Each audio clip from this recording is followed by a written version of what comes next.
I am a consultant vascular and endovascular surgeon, and I'm happy to do a review of the NEET SS24, which is conducted recently in 2025. Moving on. So, previous years in vascular surgery, around 10 to 15 questions have appeared every year, and they have stuck to the basic principles. They've asked for basic principles all the time. There was no high funda questions many a times, and vein and arterial disease have been given a weightage of 1:2. Vein for every two, three questions of vein, there are like 4 to 6 questions of arterial questions, and one or two questions from lymphatics have always appeared in the discussion previous year's question as well as this year as well. In this year, in arterial disease pattern, they have touched upon aortic pathology, aneurysms, and dissection, and chronic peripheral artery occlusion, acute limb ischemia. They have also touched upon renal vascular disease. Usually, it was mesenteric vascular disease in the previous years, but this time they have asked for renal vascular disease. In vein, they have touched upon varicose veins and venous thrombus related question, and also lymphatic pathology. We will move on. A short disclaimer, the questions have been collected from the students and framed to the knowledge as by recollection. So it is not an exact repetition. The answers will not be exact one, which will be followed by NBE to mark your exam questions. So, but we have done efforts to get the best possible answers. And we wish most of you who have taken up this exam to pursue the field of your choice in the super specialty and not repeat the same NEET SS. And this session is mainly meant for aspirants of future exam to focus their study. The idea is to clarify the concepts and concentrate more on the areas which have been previously asked. Please reach out if you have any queries of any sorts regarding the questions or regarding the concepts. Starting with the topic, we'll start with the venous disease. The first question was a simple, straightforward question. I believe everyone would have got it right. In Tessari technique, what is the ratio of mixing sclerosant to air? So sclerosant to air mixing ratio is being taught in our class and it has been discussed well. It is 1:4, 1 ml of sclerosant to 4 ml of air. That is the answer. There is something called as this is a type of a sclerosant therapy. We can see in the picture. We use ultrasound guidance to give sclerotherapy and the sclerosant are injected inside the vein and given compression, and once it compresses it causes occlusion of the vein. That is the main idea of giving sclerotherapy. This is why we use foam. The foam is prepared using a three-way cannula and using a syringe where the sclerosant to air ratio is 1:4. This is a picture which is being taken from Bailey and Love, and the question is basically taken from this, and we use it as 1:4 or 1:3. 1:3 we call it as a dry foam, and 1:4 we call it as a wet foam. The foam is called as when we create the foam, it is just an aerosol. We agitate the air and the liquid to increase the effective volume so that the maximize the endothelial contact. So with the minimal amount, 1 ml of air, we are able to make 4 ml of foam so that we are able to create 4 to 5 ml of volume of blood volume will be displaced and we can occlude the vessel. So this is a non-endothermal, non-Timison based venous ablation. Because of the direct contact with the detergent, it causes cellular death and there is inflammatory response which causes fibrosis and sclerosis. So at each site where the varicosities are identified, we inject around 1 to 3 ml, and at a single session, we do not exceed more than 12 ml. And after the foam sclerotherapy, we advise the patient to wear elastic continuous bandage for 5 days for 24 hours, and after that, stockings for 2 weeks during daytime. The most common complication is allergy to the drug, hyperpigmentation because of sclerosis, and pain because of the fibrosis and thrombosis. Because there is an occlusion of the vein, patient can also have SVT and very rarely DVT. And skin necrosis can happen when there is going to be extravasation of the sclerosant liquid. So there is a recommendation for big varicosities like 4 to 8 millimeter vein. We give higher concentration of foam. For smaller varicosities, we give lower concentration of the foam. And because of if you give higher concentration for a small size vein, this is when we cause skin necrosis and extravasation and hyperpigmentation. So that's why we always stick on to the concentration of the foam. We use both the drugs, sodium tetradecyl sulfate and polidocanol, quite frequently. The second question is also a straightforward question directly from the textbook of Bailey and Love. The most common complication of standard varicose vein surgery, exactly the word by word standard varicose vein surgery is one of the topic there in Bailey and Love. Wound infection, nerve injury, venous thromboembolism, and recurrent varicosities. I believe most of you would have got it right. Wound infection. It is from the chapter 6 on the Bailey and Love, venous infection, venous disease. The wound infection is common as 20% of the varicose vein surgery. So when they mention standard surgery, they are measuring to Trendelenburg's procedure and stripping. And this is the term which has been used. They have used Trendelenburg procedure. They also use the term high tie and stripping very synonymously. The nerve injury is also quite frequent with varicose vein surgery. Saphenous nerve is around 7% with GSV stripping, and with SSV stripping, which is quite rarely done. The pseudo nerve injury of around 20% in common peroneal nerve, which is causing foot drop, is around 4%. Venous thromboembolism is a dreaded complication which occurs in 0.5%, and 10 to 35% will have recurrence in the follow-up of 5 to 10 years. The main cause of recurrence is neovascularization or because of the residual in the reflex in the residual axial vein. The portion of the vein which has not been ablated, the reflex which is persisting is causing there is a recurrence or recanalization. And inadequate primary surgery is another important pathology causing recurrence of varicosities. And new reflex pathology just happened it's the last one of the last complicated reason because of getting revascular recanalization of varicosities. So this is the textbook from excerpt from the textbook of Bailey and Love. As you see, complication of standard varicose vein surgery. This is the topic which has been given. And as you know, the wound infection is the most common, and recurrent varicose vein is also seen. So another third question which has been asked in the vein this time is maximum pressure exerted by 4-layer bandage. So cohesive bandage, elastic bandage, orthopedic wool, and cotton crepe. So orthopedic wool will be the first layer which has been applied, followed by cotton crepe, and elastic bandage is the third layer, and cohesive bandage is the last layer. So elastic bandage is the first layer of compression. Orthopedic wool and cotton crepe does not give any compression at all. Elastic bandage is the first layer of compression, and the cohesive bandage is the second layer of compression. So answer is cohesive bandage. The reference is from the Bailey and Love. So this is the excerpt from the Bailey and Love as such. The orthopedic wool gives pressure and protects the sensitive area because you are going to give compression bandage. You do not want sensitive skin because these are all high. There will be a lipodermatous sclerosis which will be very prone for skin breakdown. You do not want other area to get ulcerated. So that's why the orthopedic wool is given, and it also absorbs the exudate from the wound. The cotton crepe will smoothen out the orthopedic wool and will hold the first layer in place. The elastic bandage is the first compressive layer. It gives 1/3 of the interface pressure. Though elastic bandage is an elastic layer, it gives only 1/3 of the interface pressure.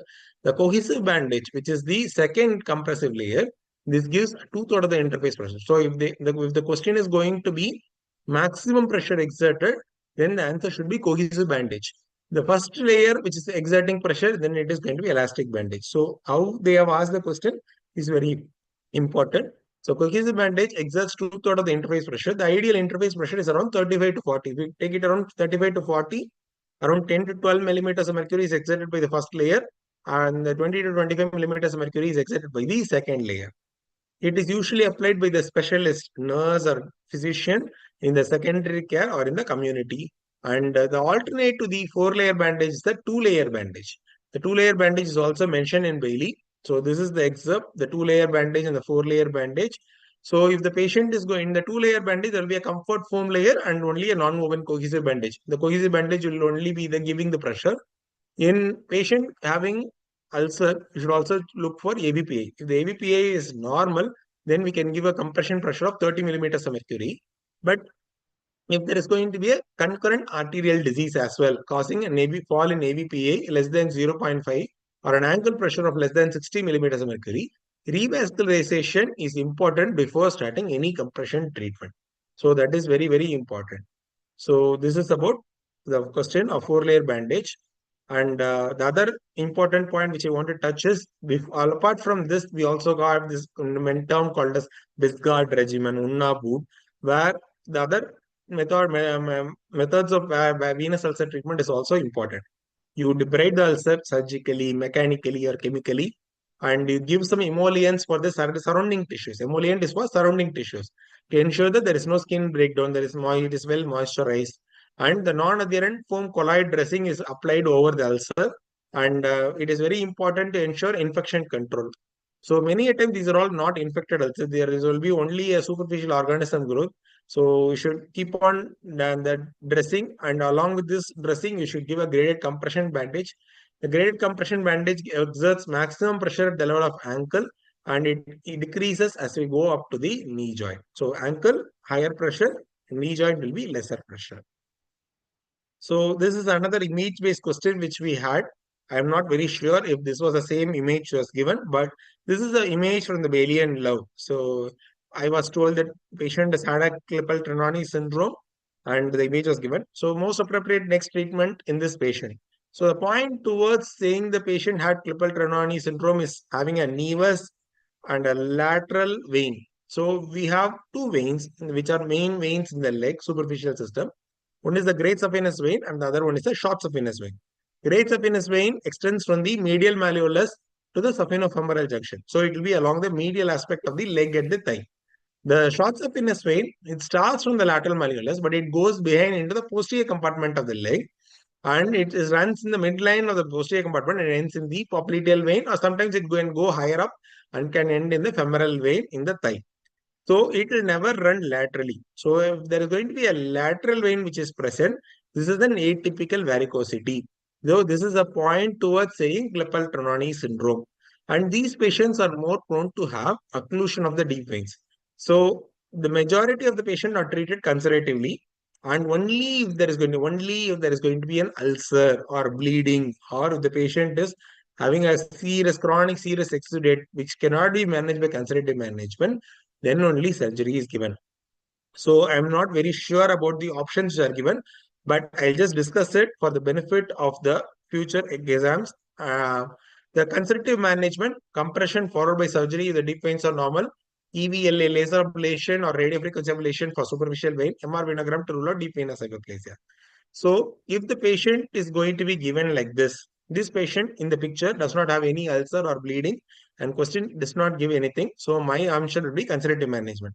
But if the patient had a history of small ulcer or a bleeding, then we can give the choice of compression followed by surgery if there is going to be deep veins are normal. Blindly doing EVLA for superficial vein is not recommended. MR venogram to rule out deep vein hyperplasia is the next best investigation. If they have asked what is the next treatment, instead of giving next treatment, if they've asked next step in the management, because management includes both investigation as well as treatment. If they've asked management, then we can do MR venogram to rule out deep vein hyperplasia. If they've asked treatment, then compression is the treatment that has to be given.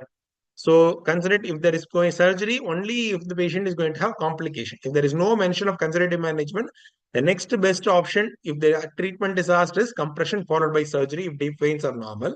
If they ask next step in the managing this patient, then MR venogram to rule out deep venous hyperplasia is the management. So making subject very clear, Klippel-Trenaunay syndrome will have port vein stain, capillary malformation will be there, varicosities will be there. Many a times it will be lateral atypical varicosities.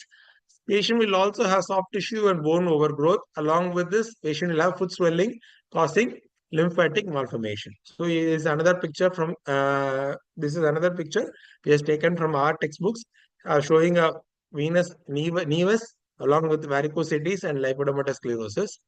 So this is a picture from the Bayesian love and excerpt from the Bayesian love. There is a cutaneous nevus, vestigial veins, and patient is usually not familial.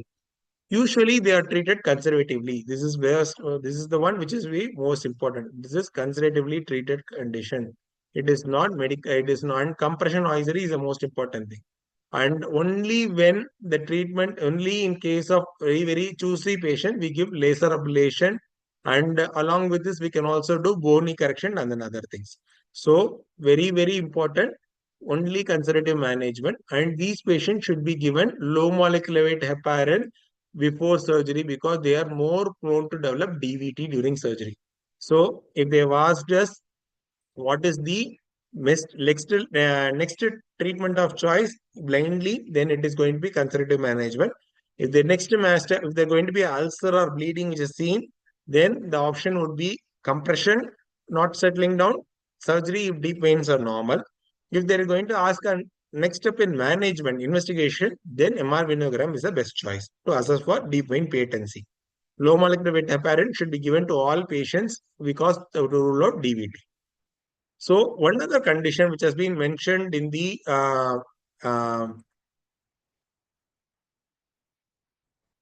Mendelian love is the Parkes-Weber syndrome.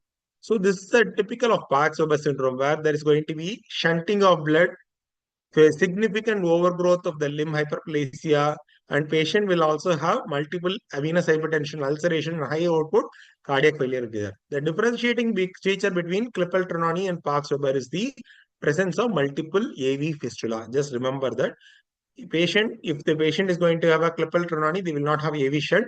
But if the Parkes-Weber syndrome, they will have AV shunting. So these are the questions from venous disease. Moving on, we'll go to the arterial disease questions. In arterial disease questions, one of the first important simple question which has been asked is patient with thigh and calf pain able to cover a claudication distance of 500 meters. So he is a disabling claudicant and there is no palpable pulse in the affected limb. The same side, there is no pulses felt. No femoral pulse, no popliteal pulse, no ankle pulses. But opposite limb pulses are normal. So where is the disease located? So the options given are external stenosis, suprarenal aorta, infrarenal aorta, and popliteal occlusion. So suprarenal aorta, infrarenal aorta cannot be the answer because opposite limb pulses, there is pulses felt on the opposite side. So it cannot be opposite limb pulse cannot be there. So that option of B and C is totally ruled out. Since the patient femoral pulse is also not there, popliteal occlusion may not be the answer. The most likely answer is iliac stenosis. This is also taken from Bailey and Love in the arterial disease chapter.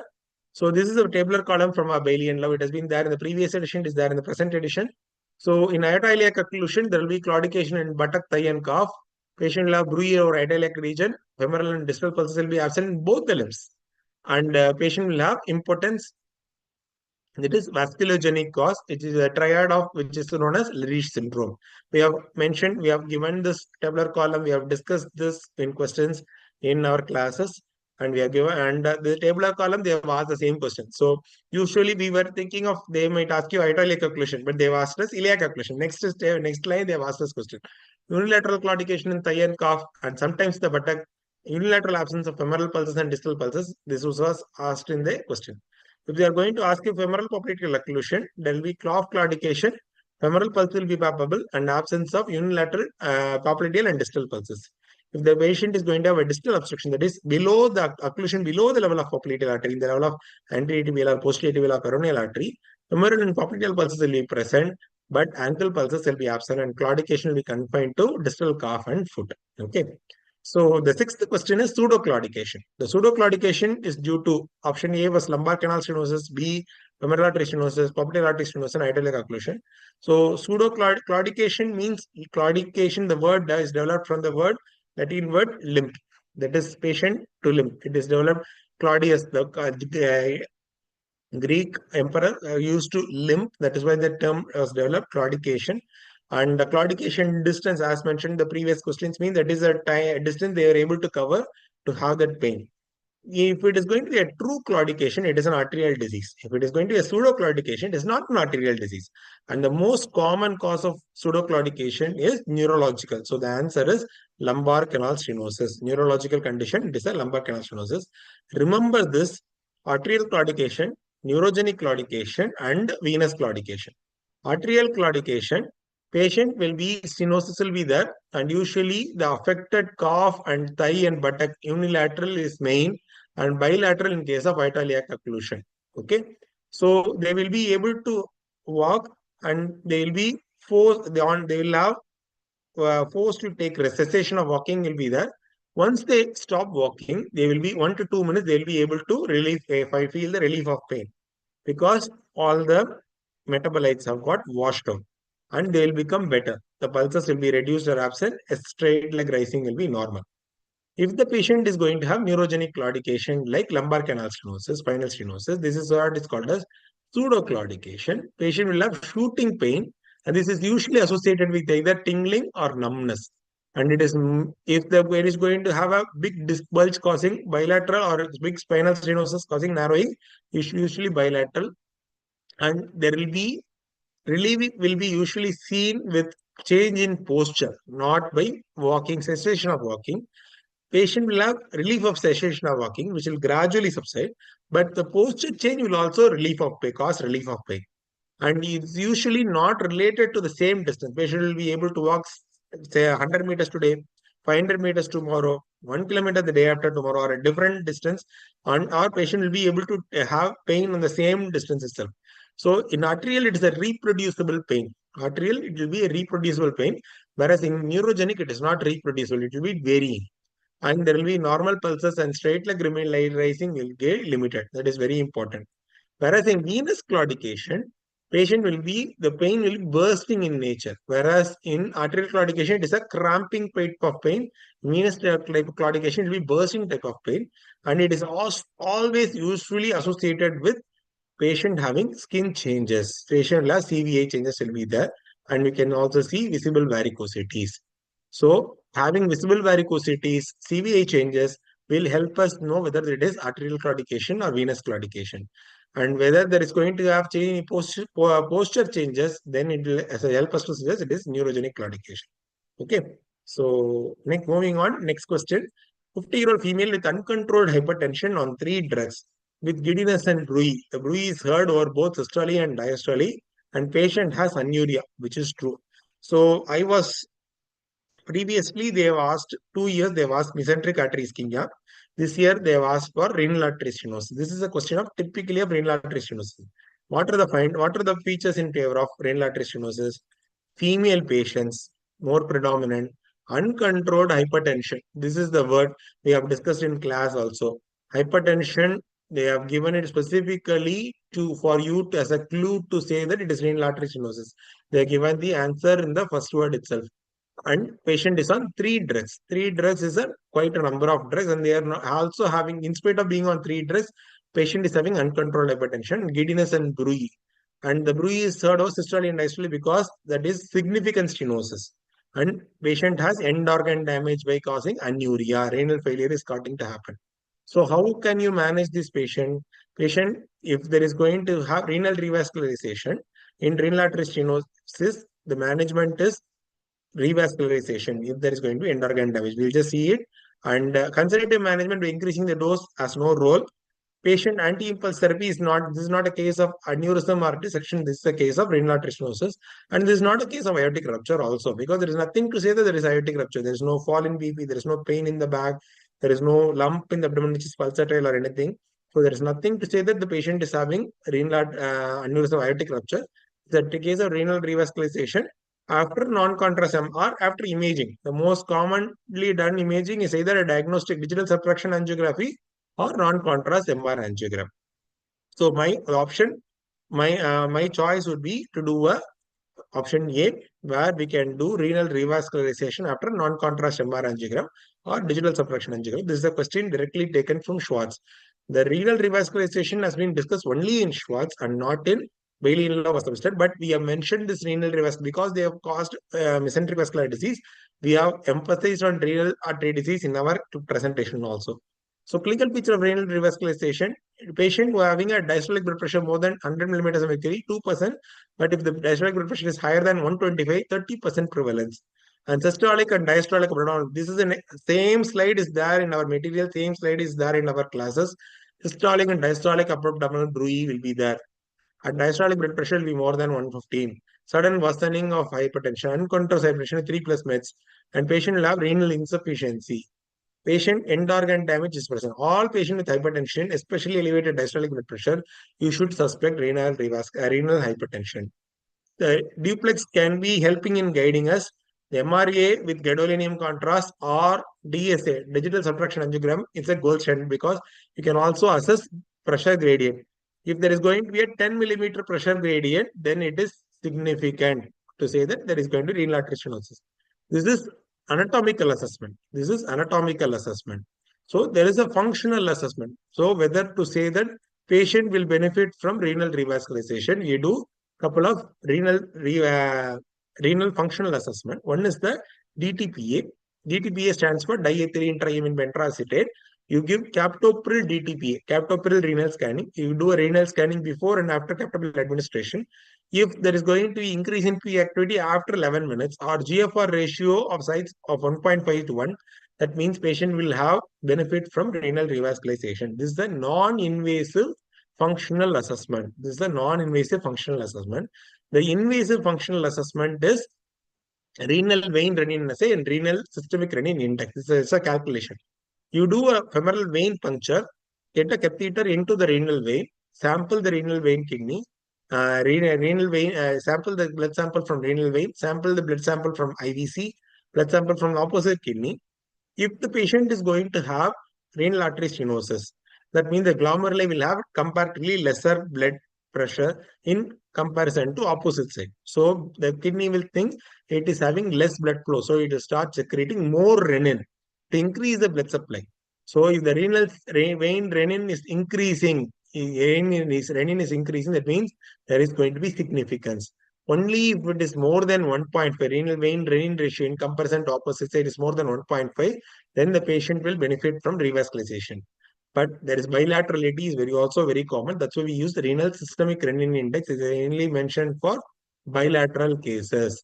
So bilateral, we use renal systemic renin index, systemic renin activity, that is IVC sample renin, by individual renin vein assay divided by systemic renin vein activity. If there is going to be renal vascular hypertension, it will be more than 0.24 on the affected side and suppressed on the opposite side.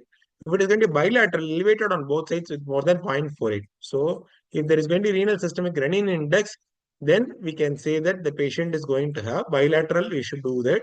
And this is a functional assessment and this is for invasive investigation.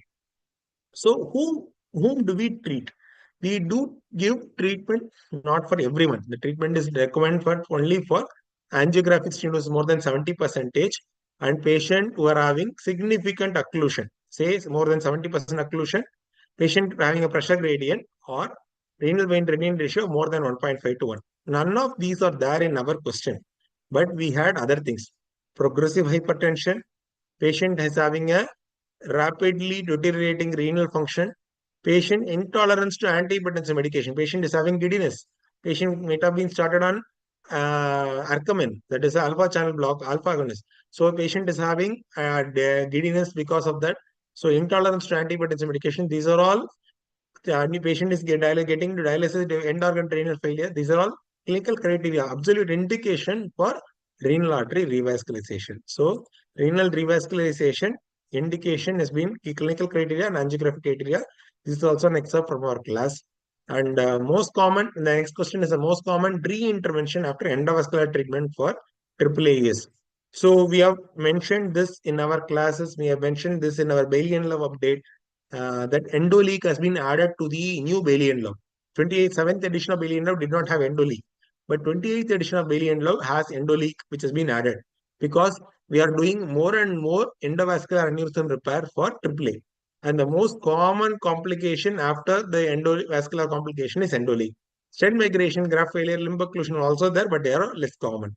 And this is also taken from Schwartz on the previous edition. This is the text, diagram representing it. There are 5 types of endoleak. Type 1 is from the proximal or the distal seal zone. Proximal seal zone is type 1A, and distal seal zone, if there is going to be leak blood flowing into the cavity despite having a graft, it is called as type 1A is proximal, type 1B is a distal seal zone. And if there is going to be type 2 endoleak, this is from the back bleed from the branches, that is the IMA or the lumbar vessel branches. And type 3 is a component separation where the two components are separated. And type 4 is because of fabric porosity. If there is no demonstrable leak is seen, it is called as type 5, is also mentioned as endotension. What is also mentioned as endotension. Very, very important. Just remember this. Type 4 and type 5, type 4, type 2, type 5 are all seen in follow-up. Type 1 and type 3 are seen in patient having immediate patient on table, we can see it. Okay. So moving on to the discussion, there are 5 types of endoleak. Type 1, 1A, 1B. Sometimes when you do fenestration or branch module, it is called as 1C endoleak. Early intervention and improve the seal and or conversion to open surgery is a treatment. Type 2, as we discussed, is the retrograde perfusion for the branches, that the lumbar artery or the patient having inframesenteric artery, surveillance and intervention as needed. Type 3 is again identified on C2. This is because of component separation, either overlapping module or because of the tear in the graft fabric, 3A and 3B. And early intervention is very important. It is identified on table.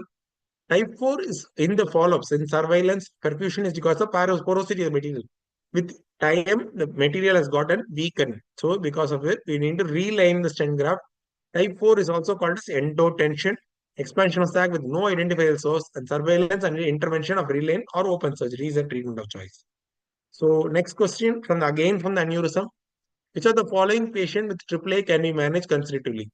So abdominal aortic aneurysm with a maximum diameter of 5 centimeter, abdominal aortic aneurysm with excruciating back pain, abdominal aortic aneurysm 7 centimeter, abdominal aortic aneurysm size 5 centimeter with thrombus in the aneurysm sac and embolized to the cause femoral artery. So patient having asymptomatic aneurysm, 5 centimeter is the cutoff for female and 5.5 centimeter is the cutoff for male. So that's why they have specifically mentioned as 5 centimeter without mentioning the patient have either being male or female 5 centimeter. So whether it is male or female, less than 5 centimeter is only considered. Only more than 5 centimeter we do intervention. So conservative manage 5 centimeter is the most likely answer. Discussing the other choices, possible choices which could have been given. Excruciating back pain. What they are trying to mean is patient is having a threatened rupture or rupture. That is aneurysm sac is rapidly expanding. That's what they are trying to say. Aneurysm size is 7 centimeter, threatened for rupture, irrespective of the size, location, patient needs treatment. Aortic aneurysm size 5 centimeter with thrombus in the aneurysm and embolize, causing complication. Complicated aneurysm you need to treat. Despite the size, you need to treat. Patient causing acute femoral artery occlusion, that means you need to treat. So answer should be asymptomatic. It's also taken from Schwartz. It is also given in the Bailey. Schwartz, it has been given in detail. So it's most likely taken from Schwartz. So aneurysms are typically defined as increase in size more than 50%. So if the 2 centimeter vessel becomes more than 3 centimeter, it is called as aneurysm. Less than 3 centimeter, it is called as ectasia. And the most common site for aneurysm is an infrarenal abdominal aortic aneurysm. And the reason being, the medial layer will have elastic lamella, which will be around 45 to 55 lamella of elastin in the ascending aorta, which will slowly decrease as we come down to the abdominal aorta. The elasticity is maximum in ascending aorta and decreases in the lowest in the abdominal aorta. That's why the abdominal aorta has more predilection to have aneurysms. And the normal value of aortic diameter will vary, depends upon the patient's age, sex, and other factors. And aneurysm usually follows a specific pattern of growth called a staccato, like a step ladder pattern of growth. So this is like this. If you put a chart, it will be like this step ladder pattern of growth. So 3 centimeter aneurysm will grow slowly. 4 centimeter aneurysm will go even faster. 5 centimeter even faster. So if you put it like this, it will be like this. So it will be like a step pattern of growth. This is called a staccato pattern of growth. So this is very important. And aneurysm has been always been asked. An etiology, degenerative is the most common in abdominal aortic aneurysm. Connective tissue disorder is the most common cause in the thoracic aortic aneurysm and thoracoabdominal aortic aneurysm. Other etiologies are infective, inflammatory, and traumatic. Based on shape, we can classify to fusiform or saccular. Based upon the structure of the wall, whether it can, if there are all the layers are present, it is a true aneurysm. If all the layers are not present, it is a pseudoaneurysm. Saccular aneurysm and pseudoaneurysm, we do not wait for size. Fusiform aneurysm, we wait for the size criteria. Saccular aneurysm is more prone for rupture, so we do not wait for the size criteria. Pseudoaneurysm, we do not wait for the size criteria. Same way in presentation, asymptomatic, we can do surveillance, wait and watch for small size aneurysm. Symptomatic complicated aneurysm, we need to operate. Irrespective of the size, we need to operate. So symptomatic complicated aneurysm, we need to operate. Asymptomatic, we can wait. Symptomatic uncomplicated, we can wait, provided the patient is willing for follow-up surveillance. And it is not, symptom is not because of rupture. Okay. If the patient is going to have fullness in the abdomen, patient is feeling that there is a pulsatile mass. If those are the symptoms, then we can wait. If the symptoms are like rupture or threatened rupture or patient is having an embolism, that means complication. So uncomplicated aneurysm is okay. Complicated aneurysm, we cannot wait. So risk of rupture is given by related directly to the aneurysm size. This is given by Laplace law. This time they asked you about Venturi effect in cardiothoracic surgery. So remember Laplace law. And when you do surveillance, when they manage conservatively, we look for growth of aneurysm. Aneurysms tend to grow. If the aneurysm grows in less than 0.5 centimeter per year, then you do not operate. If the aneurysm on surveillance grows more than 0.5 centimeter, 3 to 3.5 centimeter, 3.5 to 4.5, 4 centimeter, then you need to operate. That is also a relative indication for early repair.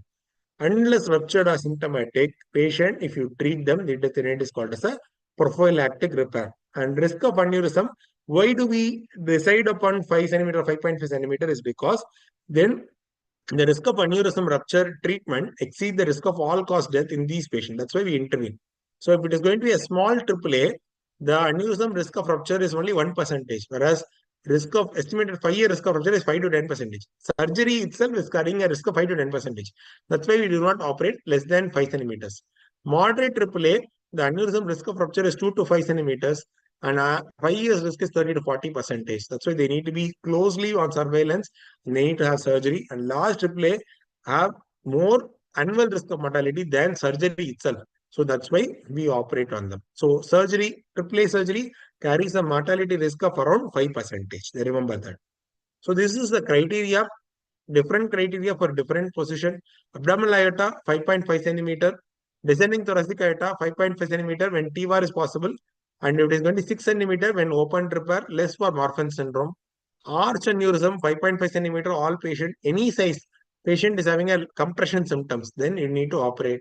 Same way, ascending or root, then ascending aorta or root of aorta, all patient including bicuspid aortic valve, 5 centimeter for Marfan syndrome, 4.5 centimeter patient had risk of previous problems like coronary syndromes or bicuspid aortic valve, aortic regurgitation, and more than 4.5 centimeter when aortic valve is also being replaced.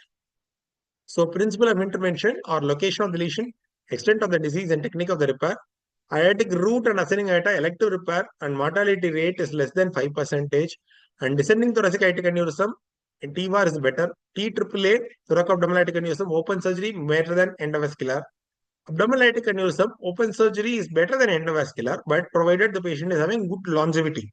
If the patient is young patient who is going to survive for quite a durable amount of time, if there is going to be a better outlook, then open surgery should be preferred, provided the cardiac function, lung functions are good. If the cardiac function, lung functions are poor, patient is having a poor survival outcome, then EVAR is a better choice, because the early advantage of EVAR have disappeared by the end of 2 years. That is a dream trial outcome. So question number 10, this is the patient with atrial fibrillation, gangrene of her toes. We have discussed this question in our topic, similar question. Most likely etiology, embolization from the left atrium, DVT, infection, Renal phenomenon, or the other choices will not be the right answer. And this is the excerpt from our slides, our class materials. Sudden onset of pain and neurological deficit signifies acute limb ischemia. Less than 2 weeks, etiology can be cardiac, non-cardiac, or paradoxical. From embolism, cardiac embolism, it can be rheumatic heart disease, ischemic heart disease, left atrial exoma, left atrial patient having a clot which is getting embolized. Non-cardiac sources, patient can have aneurysms which are embolized, like our previous question which has discussed. Paradoxical embolism, patient has a DVT and pattern phenomenon and shunting is there. That's why it does embolize. Thrombosis, native vessel thrombosis because of trauma, because of instrumentation or injury because of diathermy surgery. And trauma, it can be a road traffic accident, or can be bowel trauma, or can be an endovascular procedure-induced trauma. Clinical features of 6Ps: pain, pallor, paresthesia, paralysis, pulselessness, poikilotomia. There are Doppler duplex angiography and amputation as soon as possible. This is the Rutherford classification, which we have discussed this humpty number of times, because this Rutherford classification is a new addition in our Bailey. So we have told them that we have given a alert saying that the question can be asked in this. Class 1 is a viable limb ischemia, class 2 is a threatened limb ischemia, class 3 is an irreversible limb ischemia. And class 1 ischemia, we can do preoperative imaging, revascularization by thrombolysis or thrombectomy. Unfit patient, we can give anticoagulation. Class 2B, imminently threatened limb ischemia, you need to do, should not wait for the imaging, on table imaging or table image and then shift to theater immediately. And embolectomy, bypass or endovascular management, whichever be the treatment of choice, should be given. And class 3 is irreversible, you should go for amputation when there is gangrene. And these are the contraindication complication. So thrombolytic therapy and complication is compartment syndrome, ischemic neuropathy, muscle necrosis, recurrent thrombosis. Patient can have hypotension, hyperkalemia, myoglobinuria. This ischemic neuropathy was asked in one of the questions. I think they have discussed in plastic surgery. The patient is had surgery and prolonged duration of ischemia and nerve dysfunction. Patient is not able to move. So very, very important. Acute limb ischemia can come in many forms. Last finding in compartment syndrome. Another question which has been discussed in our topic, and we have given an alert saying that this is very important point. So the most last finding, pulselessness is one of the early pulselessness is one of the early finding which will be seen in compartment syndrome, but it indicates a very poor prognosis. Pallor, poikilothymia, paralysis, all features of arterial insufficiency. Compartment syndrome, once you have loss of pulse, you should do intervention. So when you have paralysis, that means you have waited too long. Okay. Inadequate fasciotomy after revascularization is the most common cause of preventable limb loss, which we have mentioned it umpty number of times in our classes. So inadequate fasciotomy after revascularization. This is a case of fasciotomy, and inadequate fasciotomy is there. It can present immediately or delayed by 12 to 24 hours after reperfusion. The initial finding is loss of touch sensation and pain. And loss of arterial pulses itself is a late finding. And patient, if they are going to have a paralysis, that means it is very, very important. And always keep in mind, low threshold of fasciotomy for patient having trauma after prolonged ischemia, children, psychiatric patient, head injury, comatose patient. And fasciotomy should always be considered when the compartment is more than 25 millimeters of mercury. So compartmental syndrome will have tense compartment, pain and passive range of motion, progressive loss of sensation, and weakness. They are all, this is how it progresses. Weakness is the last finding. Okay. So multiple side wall catheter placed at the level of diaphragm to image which of the following. So this is another new question. This is being discussed, though this is there in Bailey and Love. Schwartz discussed in detail. The catheter is there in the level of diaphragm. So most likely renal arteries and mesenteric arteries. Coronary arteries, the catheter should be in the chest. Iliac and femoral arteries, catheter should be lower down in the lumbar region. Carotid and subclavian branches, catheter should be there in the chest and the neck. So we have the side hole catheter. This is what they mentioned about the side hole catheter, multiple side hole catheter. This is the pigtail catheter, multiple side holes are seen. This is the flush diagnostic catheter. This is a flush catheter. Because there is going to be side holes, the pressure will not, when you inject the contrast within the pressure, it will not damage the vessel wall. This is called as flush catheter or diagnostic catheter. And this is one of the images. The pigtail is seen in the diaphragm, level of diaphragm to see the renal arteries and mesenteric. You can see the celiac artery, you can see the renal arteries, you can see the SMA here.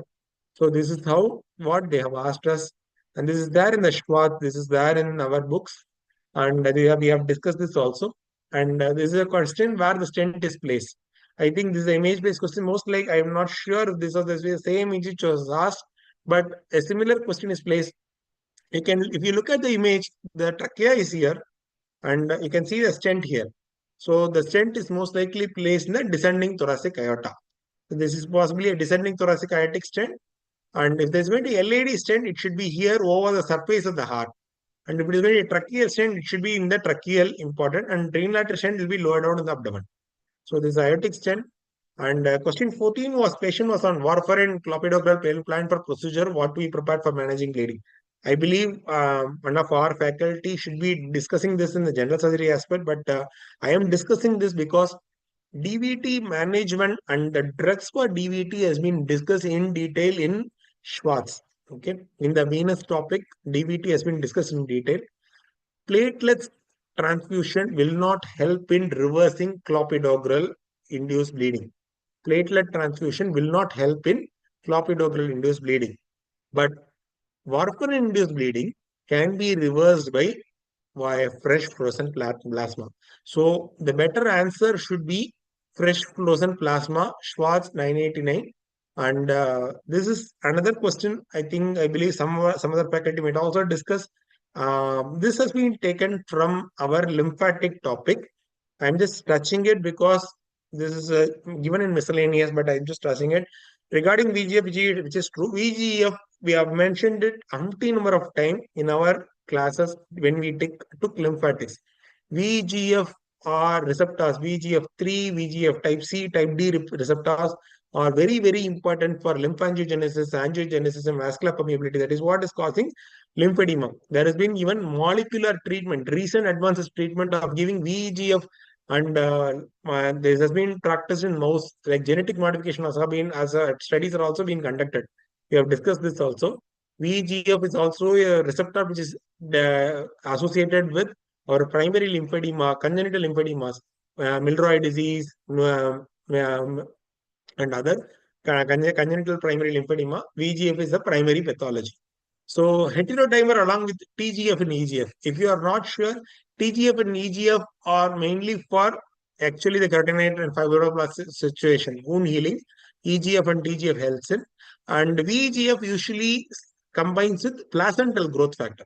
It does not combine with TGF or EGF. It combines with placental growth factor. And HER2 combination and malignancy predisposition is EGF and TGF. When combines with HER2, it can cause thyroid malignancy. Remember that. I think, one of our oncology, they will be discussing that. And endothelial proliferation and increasing vascular permeability is an exact answer. And I think this is discussed in plastic surgery also, but I'm just discussing because we have discussed in vascular, lymphatic topics. We have discussed about lymphedemas in detail. Pylonidals, which is the true regarding this? This is an image-based question. The question has Charles. This is a Charles procedure where the chunk of tissue has been removed, and they have given a epidermal flap. So buried subdermal flap is not the answer. It is also called as buried dermal flap. And it is a denuded skin which is sutured to the deep fascia and buried inside. This is to establish connection between superficial and deep system, and the formation of pylonidal sinus is an important complication in Thompson procedure. Homan's procedure is removing chunks of tissue. Homan procedure and Charles procedure are similar. Homan procedure, we just remove chunk of tissue medially first and laterally later on. Whereas in Charles procedure, we remove the chunk of tissue and we put skin grafting. And we have discussed this procedures in our classes, in our groups as well. WhatsApp group, we have discussed about Charles procedure. We remove full thickness skin, whether we are putting skin graft or split thin skin graft or full thickness graft. We used to give SSGs and remove the chunk of tissue. And so this brings us to the end of our presentation. I believe we have discussed all the questions which have been asked in our vascular aspects. Uh, the thing which has been commonly mentioned is vascular. All the questions are basics.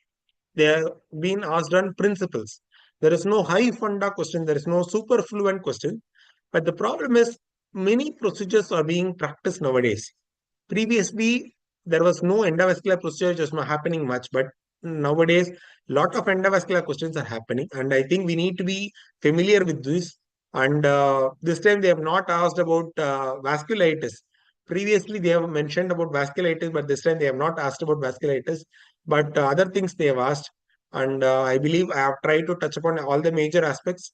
If there is any doubts, anything, please reach us to contact us through our WhatsApp group. We'll be happy to clarify the doubts for you.